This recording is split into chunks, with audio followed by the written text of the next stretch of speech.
Nicky Hawkins outside the London Stadium, West Ham Fan TV. Mike, you can't keep on giving away goals like that and expecting to win games. 7 minutes down, 2-0. 2-0 down at home. What's all that about?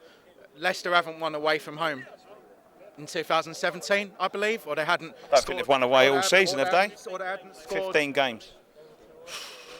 It's just they saw us coming, didn't they? I mean, Mahrez I thought was pretty lucky with his goal. Obviously, second goal, Huth, good set piece.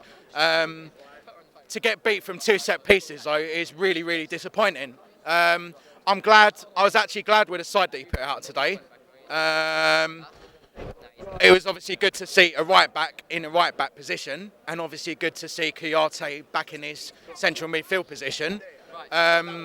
Now, I know he scored, yeah, fair enough he scored, but I actually had high hopes for him when we actually signed him. I know he obviously got the injury against Chelsea, first game of the season and all that. He's come back, he scored a few important goals recently. As I say, if you're going to go 2-0 down in the space of 7 minutes at home, then you're going to have a mountain to climb, aren't you, at the end of the day? It's like, The only thing that worries me, Mike, about that, right, we give away them 2 goals. The lack of energy in our team. We don't win any second balls. We look like we can't pass the ball 5. What the fuck are they doing in training? Honestly, what are they doing?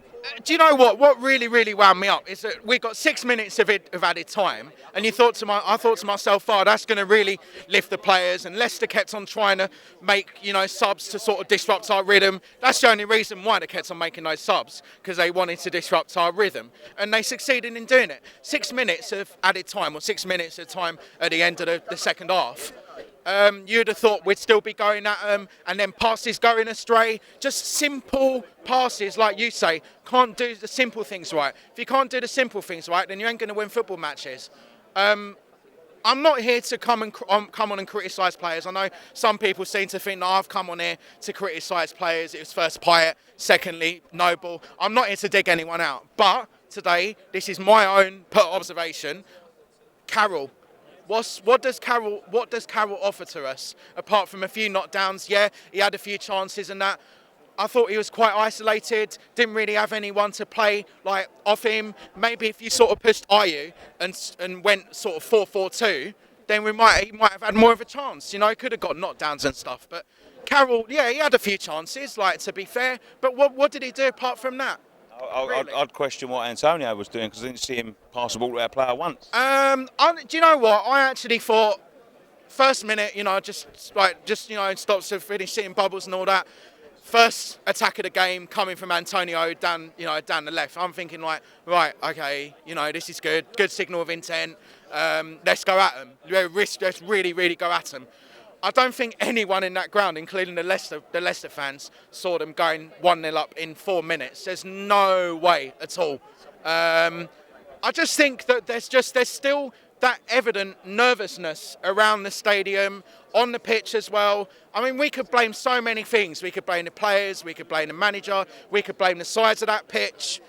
I don't think we've run out of excuses. I just don't know where we really go from here. I mean, I thought when we went 2-0 down, even when we went to come back into it, what was it, 2-1? I thought, well, yeah, okay, give ourselves a chance. Obviously, going into the second half, 3-1 down was a bit of a, it was a bigger mountain for us to climb, really. I think we had kept it at 2-1. I think we would have stood a better chance. But why did it take 45 minutes of a game? Obviously, a great Lanzini free kick, absolutely brilliant free kick. Has a lot fallen on the shoulders of Manuel Lanzini since Payet's gone. And I think he's done really, really well. But it shouldn't really come down to just one player to sort of almost carry us. It's almost like, I was saying it to someone coming up here today, it's like Lanzini is sort of the go-to guy now. Everything sort of goes through Lanzini, whereas everything before used to go through Payet. There's another thing I want to say. Earlier this week, David Sullivan made a statement on the website criticising our performance, criticising the team's performance. How on earth, I don't want to start swearing on here because that's not what I do, that's not my style. But how on earth can you expect the players not to have read that? Players and see people close to the players, even if it's not the players themselves, they're close to the media, so they can see what's been written. Now, that can't help at all. I think it didn't help. I heard it on TalkSport earlier. They were saying about, oh, but David Sullivan's done this every single team that he's been at, that he's been chairman at. We don't.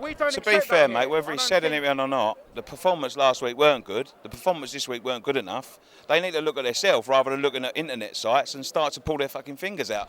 Do you know what? I think the finger of blame lies with the board. Not the manager, not the players, the board, because of the fact that they were ranting and raving at the start of the season saying, we've signed, what was it, near enough 12, 15 players. Out of those 12, 15 players, what I actually wanted to do before I come on here, but I didn't have time to do it, is show you the montage of all those players that we signed, that they're saying, oh yeah, really, really good. As for signings, if you want to go back to January, I obviously weren't here in January, but I saw the signings that we made.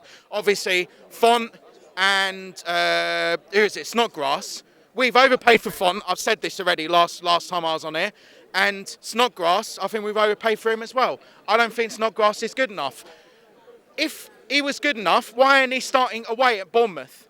You've got £31 million worth of, excuse my friend, I'm going to say this fucking pisses me off, right? £31 million worth of talent sitting on the bench. Now, what other Premier League side, apart from if you're maybe Man U or sort of the bigger clubs, are able to do that? We're West Ham, we're not able to do that. We are not able to leave players like that on the bench. So I think that goes then back to the board and ask me the question as a fan, and where I spend my hard-earned cash to come and watch West Ham. Why are we signing players like that and then leaving them on the bench? It's obviously a board signing, or it ain't good enough, or Billich doesn't rate them, or what. I don't know. It's just really fucking frustrating, really frustrating. All right, mate, I'm going to leave it there in case you blow up, mate. Anyway, thanks very much, mate.